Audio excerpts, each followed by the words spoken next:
sports fans, this is Stephen Hill for JustMyPicks.com, and I'm bringing you a special Week 7 breakdown between the undefeated Denver Broncos taking on the Indianapolis Colts. You look at both these teams coming into this week and how they've played and how they've done so far this season. You look at Andrew Luck having a spectacular year, and you look at Peyton Manning on the other hand having an MVP-like performance. Last week we did see Peyton Manning struggle against the Jacksonville Jaguars only because they got pressure up on Peyton Manning, and they did a little things to throw off Peyton Manning as far as their zone scheme on defense and different things like that.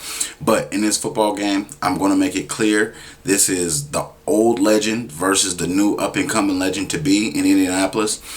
Peyton Manning built that city that is Indianapolis. He gave them success. He gave them a solid football team. He gave them a lot of things.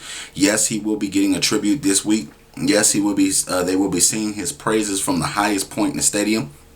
Yes, they will be saying thank you to Peyton. But when those lights come on and that 60-minute clock goes off, they are really going to be going at each other tooth and nail. Jim Irsay tries to convince people, anybody that'll believe him, that he made the right decision in cutting Peyton Manning. But in this sense, in the diaphragm of what we're looking at, I'm looking at Peyton Manning will have one of his best games against the Indianapolis Colts.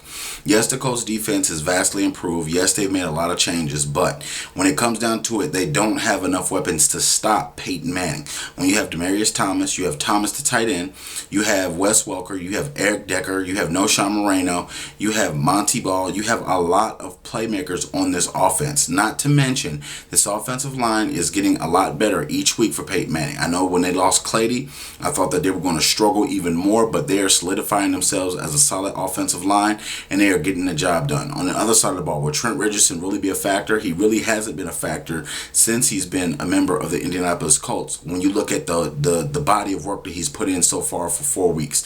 But in this football game, I'm looking for him to have some type of impact, but just not enough to beat Peyton Manning. I'm picking the Denver Broncos to go on and stay undefeated and stay hot and stay rolling just in time to really get some rest and really do things differently. Perhaps get Von Miller back and get him into the fold, get him reacclimated into the system of the defense, and really roll a little bit better. The Colts, they are a good up and young coming team, but I don't see them beating the Colts on this. I don't see them beating the Broncos on this day. Too much Peyton Manning, too much Wes Welker, too much Demaryius Thomas. You can check me out at JustMyPicks.com. You can also follow me on Twitter at JustMyPicksTV. You can also check me out on YouTube, YouTube.com/JustMyPicksTV. Thank you very much for subscribing. Please comment and share my post. Thank you.